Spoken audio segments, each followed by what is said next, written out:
Now, most weeks in the newsletter I speak a lot about the importance of custom fitting and having correctly fitting equipment. And what I'd like to do today is take you through some of the processes, some of the methods that we use to try and get you the best equipment to suit your game, to suit your swing and to suit your ability. And I know a lot of you out there might be thinking, well, I'm not good enough to get the benefit of custom fitted clubs. I'm too inconsistent. But what I want to show you today through these methods is that maybe, just maybe, a lot of those bad shots, a lot of those inconsistencies are because the clubs don't fit you and not necessarily because of your ability. So let me take you through some of them and answer some of the questions that maybe all of you at home are thinking. So the best place to start is with irons.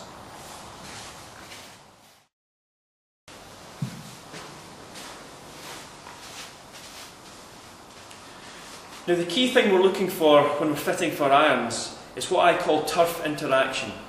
Basically the player's ability to bring the head of the club and more importantly the face of the club back to the ball squarely to not only make good contact but send it in the right direction. The key thing for that is, can they bring the sole of the club back to the ground properly? Flush to control direction, but also can they deliver the front of the club better to get the correct contact and distance? And some of the things that we're looking for are the lie angle of the club. How does that affect how the sole comes back to the ground? In an ideal world, every club would come back flush to the ground. But if the player's club doesn't fit them, that might be affected. If the club is a little bit too flat for the player, they would hit down with the toe in first, and you would notice there that the toe would get stuck, the heel would keep going and open. The opposite might happen if the club's too upright for the person. The club would come back, the heel would grab, the toe would turn over, and the ball would then hook to the left. So both of those are affecting the direction. Also, does the player have the ability to hit down with the front of the club? If they don't, if they tend to scoop it, they might need a little bit more help in the back of the club with a slightly wider sole. So these are the things that we're looking for. What we're basically trying to do is establish what lie angle the club the player needs. Things that affect that are the length of the club. Is it going to be a slightly longer club or a slightly shorter club? That will also affect the ability for the player to hit in the centre of the club face. So we need to weigh up, is the length of the club suitable to get consistent centred strike? Then we look at things that are a little bit more personal, like the grip thickness and type, the shaft flex, the shaft weight, and even the shaft style to suit the type of golfer. Nowadays we have the ability to really change and make up the clubs to suit specifically that person, so they know exactly what they're going to be ordering or going to be buying when they get their clubs. We can change the heads and the shafts, we can change the lie angle of the club, so it's either a little bit more upright or a little bit more flat. We can change the style of shaft, so we get the right type of club for them to try, and once they're happy, then that's the set they get made up in. But let me now show you the methods that we use to actually establish what is the right lie angle, the right length of the club, the right grip thickness, and the right shaft type.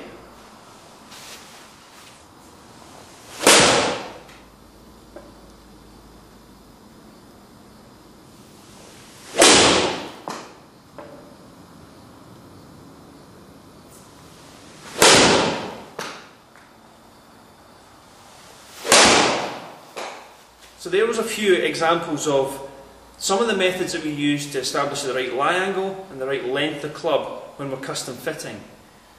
You saw the impact board. What that is there for, we're going to use a little bit of impact tape on the sole. We ask the player to hit a number of shots, and that will give us a reading of how their club comes back to impact. In this case, as I've done it here, the mark is right in the centre of the club. That tells me that the sole is coming back perfectly flush to the ground when we strike. So we know that this lie of club is good for my swing at the moment. If the mark was slightly towards the toe, that would mean the toe was hitting the ground more. That would potentially open the face. If the mark was towards the heel, that means it would be hitting the heel more and that potentially closed the face. So affecting direction just because the spec of the club was out, not necessarily because there was anything wrong with the swing. Now obviously using the board is a little artificial. There isn't that turf interaction that I mentioned. So another method that we use, that we can use outdoors off the grass, is where we put a line on the ball. We mark that line vertical, position the ball so the line is straight up and down, and ask the player to hit a number of shots. That line, if the club spec is right, should remain vertical in the centre of the face. Now again, as we can see here, that line is pretty much straight up and down. That tells me that again this lie angle is good. But if the line started at vertical and all of a sudden we saw it pointing more over towards the toe here, we bring the line back to vertical and it tells us that the club was a little bit too upright. If the line was towards the heel, we bring the line back to vertical. It would tell us that the club was a little bit too flat.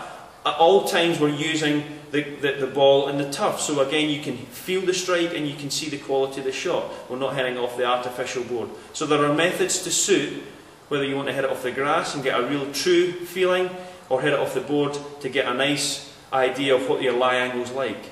Both are very effective and definitely worthwhile. But again, hopefully you can see from that, not always will it be your swing or your ability that causes the ball to go offline. Sometimes just a misfitting club can do the same job.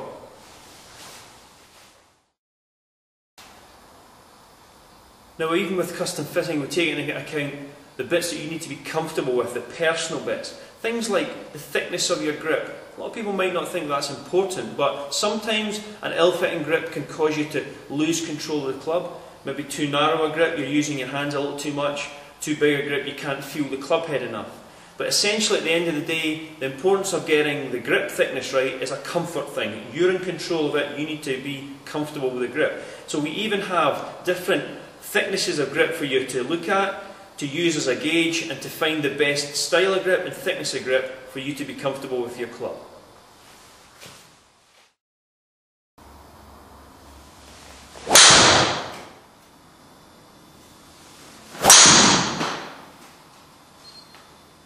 Now, while the old traditional methods for fitting for irons are still very, very good, whether it be the lie board or the line on the ball, the introduction of new technology into the way we fit for woods, and specifically drivers, is really making our job an awful lot easier to get the best for you guys.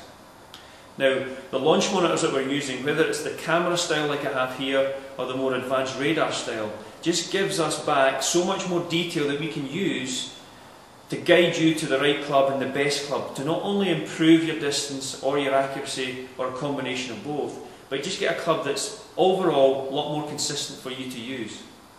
Now, the type of information that the radars or the launch monitors give us are things like the speed of your club head. That guides us to the style of shaft, the flex of shaft and the weight of shaft that we're really looking for. The speed of the ball, that's quite crucial. Obviously the speed of the ball is where you're going to get your most distance from. That's quite an important stat to have. How those are affected are things like the launch angle, so the angle that the ball leaves the ground at. The amount of spin that's on the ball, how that's going to affect the flight. Too much spin, is it going to hang in the air? Too little spin, is it going to drop out the sky too soon? Now, the amount of backspin is important, but obviously the amount of side spin is important as well. That's going to affect the direction and the overall distance.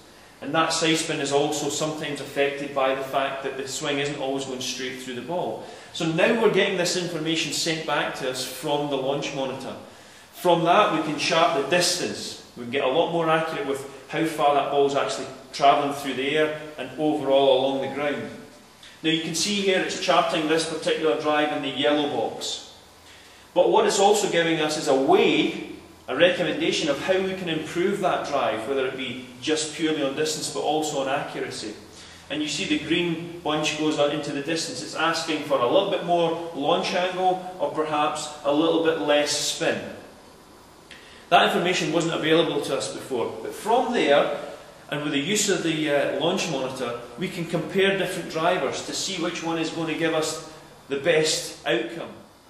Hopefully this little visit to the swing studio has given you a bit more of an insight into some of the methods we use to custom fit, but more importantly why we custom fit, why we need to get clubs that fit you properly.